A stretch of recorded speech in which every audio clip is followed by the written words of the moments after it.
स्वामी प्रेमानंद जी महाराज का पावन प्रवचन हमारे जीवन में प्रेम, शांति और धर्म के मार्ग पर चलने की प्रेरणा देता है। उनका मधुर संदेश हमारे हृदय को छूता है और जीवन में सच्चे आनंद का अनुभव कराता है। इस दिव्य प्रवचन में स्वामी जी ने अध्यात्म, भक्ति और जीवन के गहरे रहस्यों को सरल शब्दों में समझाया है। तो आइए उनके अमृतमयी वचनों से आत्मा को तृप्त करें और जीवन को नई दिशा प्रदान करें। जय श्री राधे। कैसे जीव माया में आसक्त हो जाता है, ये क्या है भगवान की माया? परीक्षित जी कह रहे, यद्यपि जीव का इस पंचभूत शरीर से कोई संबंध नहीं, फिर भी वो मैं मेरा मान, ये क्या है माया? ये क्या बात है प्रभु कि जो जीव है वो परमात्मा स्वरूप है, निर्विकार, फिर भी वो विकार को प्राप्त हो रहा है। उसका पंचभूतों से कोई संबंध नहीं, फिर भी पंचभूतों में मैं मेरा किए हुए। प्रभु आपने पहले बताया कि विराट भगवान से ही लोकों की रचना हुई और लोकपालों की रचना हुई। अब हम आपसे प्रश्न करते हैं कि महाकल्प और उनके अंतर्गत अवांतर कल्प कितने हैं? भूत भविष्य वर्तमान काल का अनुमान कैसे किया जाता है? क्या स्थूल देहाभिमानी जीव की आयु भी निश्चित होती है या घटाई बढ़ाई जा सकती है? ये जो देहाभिमानी जीव, क्या इसकी आयु निश्चित है? इसको घटाया बढ़ाया जा सकता है क्या अनुष्ठान के द्वारा, जैसे मृत्युंजय, महामृत्युंजय आदि? हे ब्रह्म ऋषि, काल की सूक्ष्म गति है तो उसका मैं वर्णन सुनना चाहता हूं, समय का, त्रुटि से लेकर के परार्ध तक। प्रभु मैं ये जानना चाहता हूं कि जीव किस कर्म से कौन सी गति को प्राप्त होता है। ये देवता, मनुष्य आदि योनियां तीन गुणों के फल स्वरूप प्राप्त होती है, सतोगुण, रजोगुण, तमोगुण। तो कौन सा कर्म करने पर जीव को देवता बनना पड़ता है, कौन सा कर्म करने पर राक्षस बनना पड़ता है, कौन कौन सी योनियों में जा, ये आप दिव्य दृष्टि संपन्न महापुरुषों में जानना चाहता हूं। पृथ्वी, पाताल, दिशा, आकाश, ग्रह, नक्षत्र, पर्वत, नदी, समुद्र, द्वीप, ये सब भगवान विराट के शरीर से प्रकट हुए, आपने पीछे सुना। तो भगवान इस ब्रह्मांड का भीतर और बाहर का परिमाण क्या है, नाप क्या है, कितना बड़ा है ब्रह्मांड, बाहर से कितना है, भीतर से कितना है? मैं महापुरुषों के चरित्र सुनना चाहता हूं, युगों के भेद जानना चाहता हूं, युगों में कौन कौन सा धर्म होता है, कौन से युग में कैसे प्राणी होते हैं, उनका स्वभाव कैसा होता है, ये मैं जानना चाहता हूं। तत्व की संख्या कितनी है, तत्व का स्वरूप क्या है और तत्व का लक्षण क्या है? भगवान की आराधना कितने प्रकार से की जा सकती है? जो योगेश्वर है उनकी क्या गतियां होती हैं? प्रभु प्रलय के समय जीव कहां चला जाता है, फिर इसकी उत्पत्ति कैसे होती है? पाखंड किसे कहते हैं? कैसे जाना जाए कि इसमें पाखंड है? उसकी उत्पत्ति कैसे होती है? आत्मा का स्वरूप क्या है? आत्मा कैसे बंधन को प्राप्त होती है और आत्मा का मोक्ष कैसे होता है? आत्मा का स्वरूप क्या है, उसका बंधन क्या है, उसका मोक्ष क्या है? भगवान तो परम स्वतंत्र हैं, अपनी माया से वो किस प्रकार क्रीड़ा करके परतंत्र जीव के रूप में बंध जाते हैं। बहुत ध्यान से सुनोगे तो भ्रम खत्म हो जाएगा। भगवान परम स्वतंत्र हैं, वो अपनी माया को स्वीकार करके किस तरह से परतंत्र जीव के रूप में हो जाते हैं। भगवान मैं आपका शरणागत हूं, मैं आपको बार बार प्रणाम करता हूं। आप मेरी भूख प्यास की चिंता न करें, मेरे प्राण ऐसे निकलने वाले नहीं, अब तो केवल ब्रह्म ऋषि के साप से ही निकलेंगे, तक्षक के काटने पर। मैं आपके श्री मुखारविंद से भगवान की अमृतमयी लीला कथा पान कर रहा हूं, ना मुझे थकान हो रही है, ना नींद आ रही, ना भूख, ना प्यास।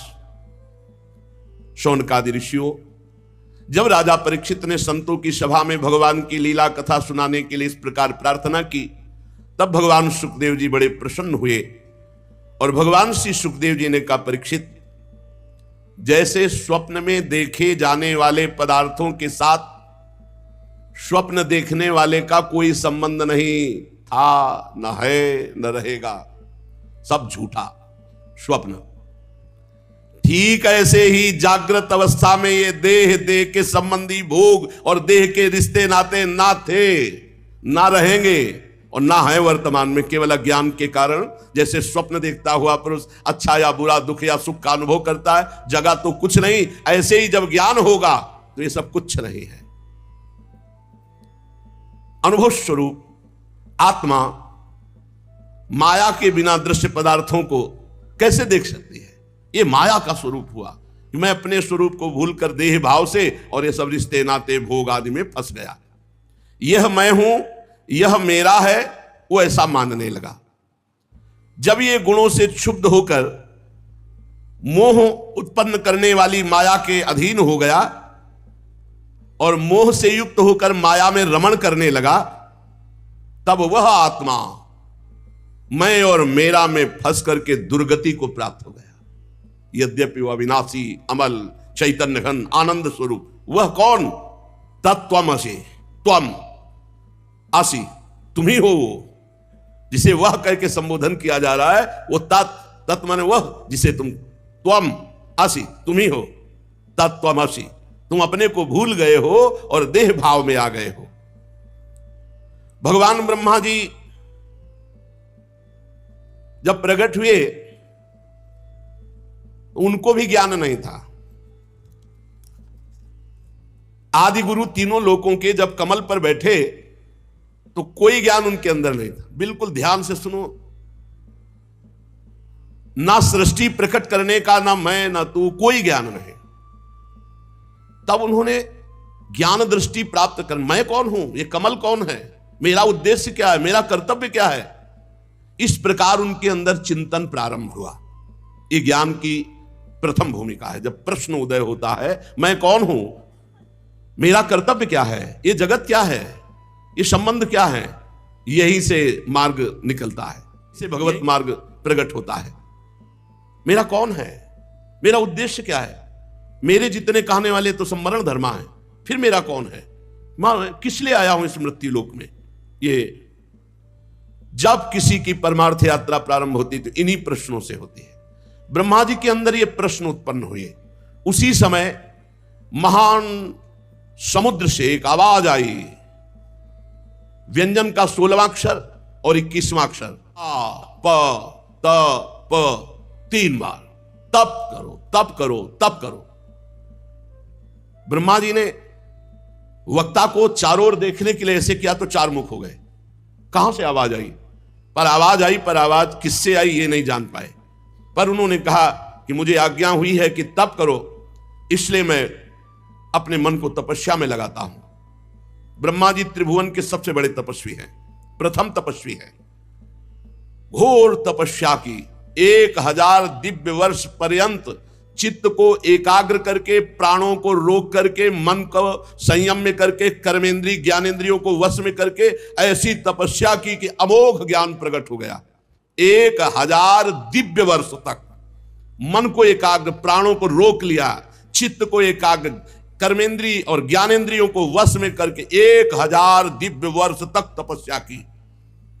उनके अंदर अमोघ ज्ञान प्रकट हो गया। सब लोग अपने में दिखाई देने लगे।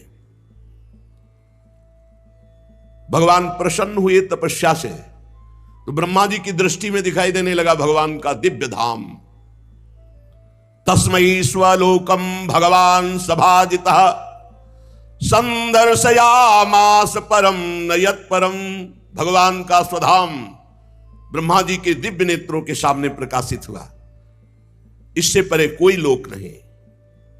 भगवान के धाम में न क्लेश है, न मोह है, न मृत्यु है, न भय है, न किसी भी तरह का दुख है। दुख नाम की चीज नहीं। एक बार जिसे भगवान के धाम का दर्शन हो जाता है वो इतना महान हो जाता है कि देवता भी उसकी बार बार स्तुति करते हैं। सुरासुरार्चिता। भगवान के धाम में न रजोगुण है, न तमोगुण है, न मिला हुआ सतोगुण है, न काल का प्रवेश है, न माया ही कदम रख सकती। फिर माया के बाल बच्चे काम क्रोध आदि तो प्रवेश ही कैसे कर सकते हैं। देखा भगवान ब्रह्मा जी ने कि दिव्य पार्षदों से सुरक्षित है भगवान का धाम। बड़े बड़े ऋषि मुनि देवता सब नमस्कार कर रहे हैं, धाम की तरफ सर झुका रहे हैं। अब धाम के अंदर दृष्टि प्रवेश की तो देखा उज्ज्वल आभा से महान तेजों में श्याम शरीर, शतदल कमल के समान कोमल नेत्र, पीले रंग का दिव्य बिजली जैसा पीतांबर, अंग अंग से रास रास सौंदर्य बिखर रहा है। कोमलता, सौंदर्यता, मानो मूर्तिमान होकर विराजमान हो। और ऐसे ही भगवान के सब पार्षद हैं, जैसे भगवान का स्वरूप ऐसे भगवान के पार्षद, सबकी चार चार भुजाएं, महान तेजस्वी दिव्य अस्त्र लिए हुए भगवान के पार्षद, सब दिव्य मणिमय सुवर्ण प्रभा में आभूषण धारण किए हुए तेजोमय। धाम की भूमि छवि अद्भुत, कहीं मूंगे की, कहीं वैदुर्य मणि की, कहीं कमल के समान, कहीं उज्जवल स्फटिक मणि के समान, ऐसी भूमि धाम की। सबके कानों में कुंडल, मस्तक पर मुकुट, कंठ में दिव्य मालाएं, जैसे आकाश बिजली से चमक उठता है, ऐसे ही ब्रह्मा जी के नेत्र बड़े तेजोमय हो गए। भगवान के वैकुंठ धाम का दर्शन, वैकुंठ धाम के पार्षदों का दर्शन। अब देखा कि महालक्ष्मी सुंदर रूप धारण किए हुए अपनी दासियों के साथ, विभूतियों के साथ भगवान के चरण चाप रहे हैं। भगवान की मधुर मधुर लीलाओं का गायन करते हुए भगवान के चरण चाप रहे हैं। लक्ष्मी जी उन्मत्त हो रही हैं भगवान के चरणों के स्पर्श से और सौंदर्य से। ब्रह्मा जी ने देखा कि दिव्य लोक वैकुंठ धाम में भक्तों के रक्षक महालक्ष्मीपति, यज्ञपति, विश्वपति भगवान विराजमान है। और भगवान के एकदम नजदीक जो पार्षद है वो सुनंद, नंद, प्रबल और अरहण आदि, ये भगवान के समान बलशाली वैभव, ये मुख्य मुख्य पार्षदगण भगवान की सेवा कर रहे। कोई चमर डुला रहा है, कोई व्यजन डुला रहा है, कोई छत्र लिए, वो सब भगवान के मुख कमल की तरफ एक टक चित्तवृत्ति से देखते रहते। क्या आदेश हो, क्या इशारा हो, तत्काल सेवा हो। आंखों में लाल लाल डोरियां, बड़ी मोहक मधुर चितवन, ऐसा लगता है कि प्रभु अपने प्रेमी भक्त को अपना सर्वस्व भी दान दे देंगे। सिर पर मुकुट, कानों में कुंडल, कांधे में पीतांबर, वक्षस्थल में सुनहरी रेखा, सुंदर चार भुजाएं, और भगवान बहुमूल्य आसन पर विराजमान है। भगवान के पास पुरुष, प्रकृति, महातत्व, अहंकार, मन, 10 इंद्रियां, शब्दादि 5 तन्मात्राएं, पंच महाभूत, ये 25 शक्तियां मूर्तिमान होकर हाथ जोड़े खड़ी है। उसी मन से संपूर्ण सृष्टि का मन बनता है। उन्हीं 10 इंद्रियों से संपूर्ण सृष्टि को इंद्रियां मिलती हैं। ये मूर्तिमान वैकुंठ में भगवान के सामने हाथ जोड़कर खड़े। पुरुष, प्रकृति, महातत्व, अहंकार, मन, 10 इंद्रियां, 5 शब्द तन्मात्राएं, शब्द स्पर्श रूप रस गंध और पंच महाभूत, ये 25 शक्तियां मूर्तिमान होकर भगवान वैकुंठनाथ के पास आसपास हाथ जोड़े खड़ी हैं। समग्र ऐश्वर्य, समग्र धर्म, कीर्ति, श्री, ज्ञान, वैराग्य, ये 6 नित्य सिद्ध रूप धारण किए हुए भगवान के सामने हाथ जोड़े खड़े हैं। ज्ञान, वैराग्य, कीर्ति, श्री, धर्म, ऐश्वर्य, ये सब मूर्तिमान होकर सर्वेश्वर भगवान आनंदमय स्वरूप में छके हुए विराजमान है। ब्रह्मा जी ने जे ही दर्शन किया तो रोना आ गया, हृदय लबालब आनंद से भर गया, आंखों से अश्रु चलने लगे, शरीर पुलकित हो गया, नेत्रों से प्रेमाश्रु धारा बहने लगी। ब्रह्मा जी ने भगवान के उन चरण कमलों में जो परमहंसों की निवृत्ति मार्ग से प्राप्त हो सकते हैं, सिर झुकाकर प्रणाम किया। ब्रह्मा जी प्यारे अपने आराध्य देव भगवान वैकुंठनाथ के प्रेम में इतने आनंद निमग्न है कि अब कुछ होश ही नहीं है। विचार करके देखो कि शिव श्रीपति यद्यपि ललचाही, मन प्रवेश तिन्हों को नाही। यहां वैकुंठनाथ के दर्शन से हालत ब्रह्मा जी की हो रही है, और शिव श्रीपति वैकुंठनाथ यद्यपि ललचाही, जहां गलवहियां दिए हमारे प्रिया प्रीतम वृंदावन नवनिभृत निकुंज में, वहां क्या दशा होती होगी प्रेमी की। ब्रह्मा जी की दशा है, कोई सुध नहीं, आंखों से अश्रुधारा बह रही, हृदय आनंद से लबालब भर गया। ये केवल ध्यान ही नहीं है, यह साक्षात्कार है। भगवान बहुत प्रसन्न मुद्रा में ब्रह्मा जी का हाथ पकड़ा। ये केवल ध्यान नहीं, हाथ पकड़ा और मंद मुस्कान से अलंकृत वाणी में कहा, ब्रह्मा देखो, मेरी आज्ञा का पालन करने के कारण तुम्हारे हृदय में समस्त ज्ञान उदय हो चुका है। भगवान की आज्ञा पालन, तप, बस लग गए तपस्या में। तुमने ज्ञान प्राप्ति के लिए तप किया तो सृष्टि रचना की पूरी सामर्थ्य और पूरा ज्ञान तुमको प्राप्त हो चुका है। तुमने हमारी आज्ञा मानी और हमें देखा नहीं, और हमारी आज्ञा मान ली, इसलिए मैं बहुत प्रसन्न हुआ। अपने कलयुगी भक्तों पर भगवान बहुत प्रसन्न है, क्योंकि इतने भारी विघ्न में, इतने भारी अधर्म का हाहाकार मचा हुआ है और हमने भगवान को देखा नहीं, कोई परिचय बताने वाला नहीं, और केवल उनका भरोसा विश्वास करके जीवन समर्पित कर दिया और चल दिए, तो भगवान इस बात से बिक जाते हैं। ब्रह्मा जी से क्या कह रहे, तुमने मुझे देखा नहीं था पर मेरी आज्ञा पालन की, इसलिए मैं बहुत प्रसन्न हुआ और अपना संपूर्ण वैभव तुम्हें दिखा रहा हूं। धाम का और संपूर्ण सृष्टि प्रकट करने की सामर्थ्य और अथाह अगाध ज्ञान तुम्हारे अंदर प्रकाशित हो चुका है। खास बात पकड़ो, भगवान को बिना देखे भगवान के लिए सर्वस्व समर्पित कर रहे हो, वो देख रहे हैं, एक एक सेकंड का हिसाब होगा, व्यर्थ नहीं जाएगा तुम्हारा समर्पण, देख लेना। जो लोग मन में कपट रखकर दिखावे के लिए योग साधना आदि का, मैं उनसे कभी प्रसन्न नहीं होता। तुम्हारा कल्याण हो, अब जो तुम्हारी अभिलाषा हो मुझसे वरदान मांगो, क्योंकि मैं मुंह मांगी वस्तु देने में समर्थ हूं। ब्रह्मा जी, जीव के समस्त कल्याणकारी साधनों का विश्राम मेरा दर्शन पाना है, जैसे तुम पा रहे हो। यह दर्शन ऐसा नहीं होता कि भाव में केवल हो रहा है, भगवान का स्पर्श, भगवान ने हाथ पकड़ा ब्रह्मा जी का, भक्तजन स्पर्श करते हैं, भक्तजन गले लगते हैं। तुम्हारी जो इच्छा थी सूने जल में की किसकी वाणी थी, वो मेरी थी, मैंने कहा था। तुमने आज्ञा का पालन किया, इसलिए मेरे इस दिव्य लोक का तुम्हें दर्शन हुआ, जो बड़ा ही दुर्लभ है। तपस्या मेरा ही स्वरूप है, तपस्या से दुर्लंघ शक्ति हृदय में जागृत हो जाती है। ब्रह्मा जी ने कहा, भगवान आप समस्त प्राणियों के अंतःकरण में साक्षी रूप से विराजमान रहते हैं। भगवान कहां रहते हैं? सबके अंतःकरण में विराजमान है, सबके, जहां मन बुद्धि चित्त अहंकार है वहीं विराजमान है। चित्त में भगवान विराजमान है, चित्त में भगवान वासुदेव का स्थान है। हे भगवान, आप सबके अंतःकरण, बताओ इतने नजदीक हैं और फिर भी दुर्लभ है उनका दर्शन, क्योंकि हम बहिर्मुख होकर बाहर चित्तवृत्ति दिए हैं। यह ज्ञान आपसे ही हमें प्राप्त हुआ है कि मैंने अंतःकरण में आपका साक्षात्कार किया।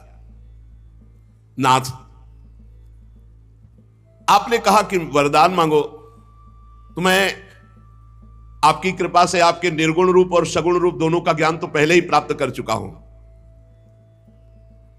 स्वामी, आपकी आज्ञा कभी व्यर्थ नहीं होती। ये जगत की उत्पत्ति, पालन, संहार, ये आपकी एक क्रीड़ा है। मैं मर्म जानना चाहता हूं कि आप कैसे जगत को प्रकट करते हैं, कैसे पालन करते हैं और कैसे इसका विनाश करते हैं। जब आप नाटक में देखते हो नट, कलाकार, जादूगर अपने को कई हिस्सों में काटता है, तो आप तालियां बजाते हो कि रोते हो बैठ के? जब अपने वो जन को काटता है, कपड़ा डाल दिया, गांव में देखा है आपने? हमने तो देखा था बचपन में, ऐसे एक आदमी को लिटा दिया और कपड़ा डाल दिया और ऐसे ऐसे करके 5-6 टुकड़े कर दिए अलग अलग, सब तालियां बजा रहे हैं, क्योंकि सबको पता है सही नहीं है। ये उसके मंत्र का जादू है, जो हमारी आंखों में जो चाहता वो दिखवाता है। ऐसे किया, रुपए की गड्डी, इतना बड़ा सामर्थ्यशाली होता तो 2-2 रुपए मांगते थोड़ी घूमता है। ये आंख बांध करके एक छोटा जादूगर हमारे सामने भ्रम पैदा कर सकता है कि जादूगरों के बाप है भगवान। इंद्रजाल कितना बड़ा, अपने आप से अपने आप में अपने आप का सृजन करता है, अपने आप का पालन करता है। जो इस रहस्य को जानते हैं उनको तो ब्रह्मा जी भी कहते हैं मैं रहस्य जानना चाहता हूं।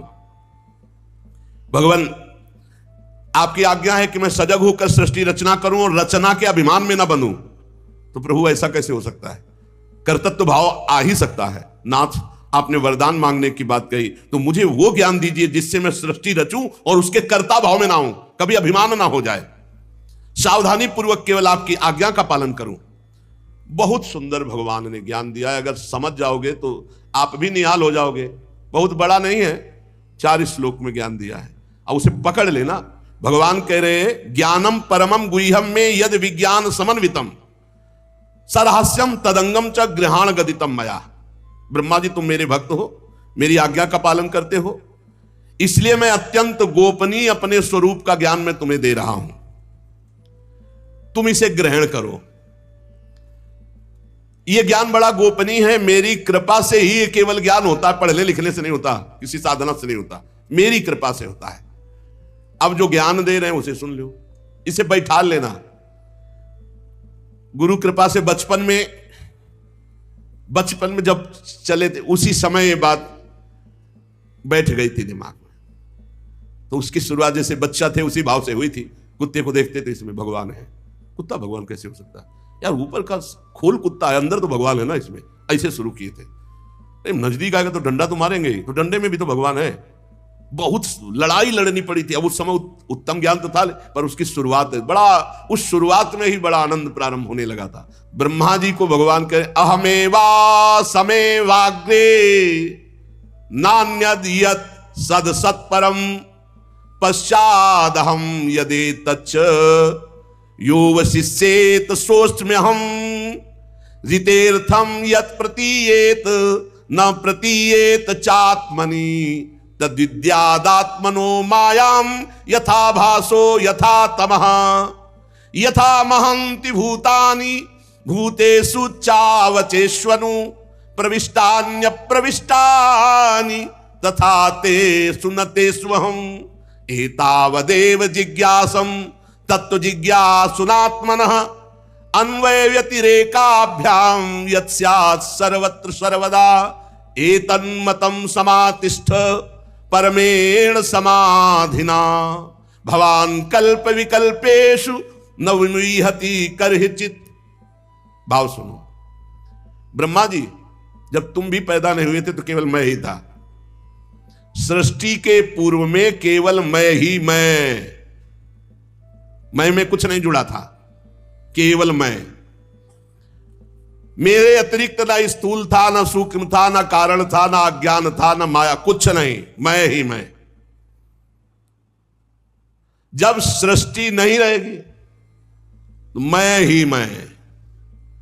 जब सृष्टि नहीं थी पूर्व में तो मैं ही मैं, और जब सृष्टि नहीं रहेगी तो मैं ही मैं। तो बीच में जो कुछ प्रतीत हो रहा है वो मैं ही मैं, दूसरा कुछ नहीं। मत्ता परतरम नान्यत किंचिदस्ति धनंजय। हे धनंजय, मेरे सिवा कुछ नहीं, मैं ही मैं हूं। बस इसी का अनुभव करना है। बड़ा आनंद, प्रारंभ में ही बड़ा आनंद, भगवान ही भगवान, सब में बार बार अनुभव करना, सब में भगवान। जो सृष्टि के बाद कुछ बचेगा वो मैं। ब्रह्मा वास्तव में ना होने पर भी जो कुछ ये दिखाई दे रहा है ना, ये नेत्र दोष है। जैसे नेत्र दोष हो जाए तो दो चंद्रमा दिखाई देने लगेंगे, तो है तो एक ही, पर नेत्र खराब है तो दो दिखाई दे रहे। ये जो द्वैत भास रहा है, मेरे में माया, मैं मोर तय तोर, ये केवल अज्ञान। मुझ परमात्मा में दो चंद्रमाओं की तरह ये जगत मिथ्या है, जो द्वैत दिखाई दे रहा है। मैं ही मैं, केवल भगवान है। मैं सब में विराजमान हूं, पर मेरी माया के कारण मैं नहीं दिखाई देता और सब कुछ दिखाई देता है। जैसे प्राणियों के पंचभूत रचित छोटे बड़े शरीरों में आकाश आदि पंच महाभूत उन शरीरों के कार्य रूप निर्मित होने के कारण प्रवेश भी करते हैं, और पहले से उन स्थानों में उन रूपों में विद्यमान है तो प्रवेश भी नहीं करते। ऐसे ही हम प्राणियों के शरीर की दृष्टि में उनमें आत्मा के रूप में प्रवेश किए हुए हैं, और आत्मदृष्टि से हम कहीं प्रवेश भी नहीं किए हुए हैं।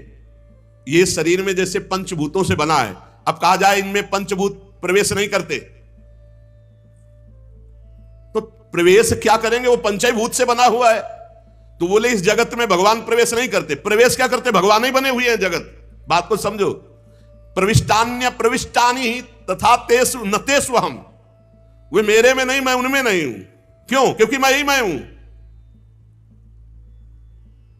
दो नहीं है, वे और मैं नहीं, केवल मैं ही मैं हूं। यही समझना है।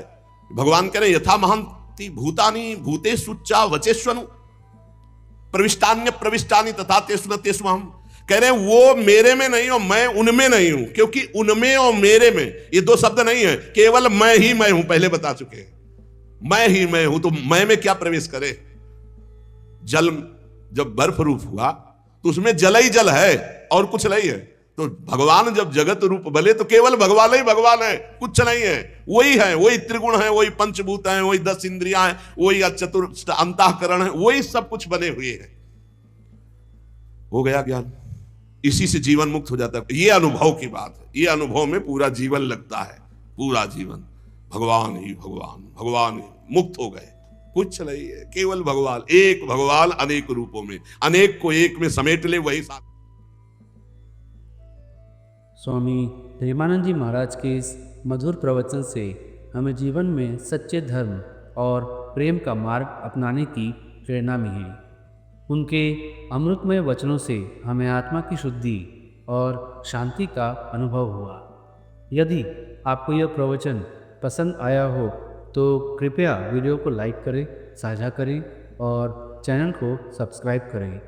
अपनी प्रतिक्रिया और आशीर्वाद कमेंट्स में अवश्य दें। जय श्री राधे।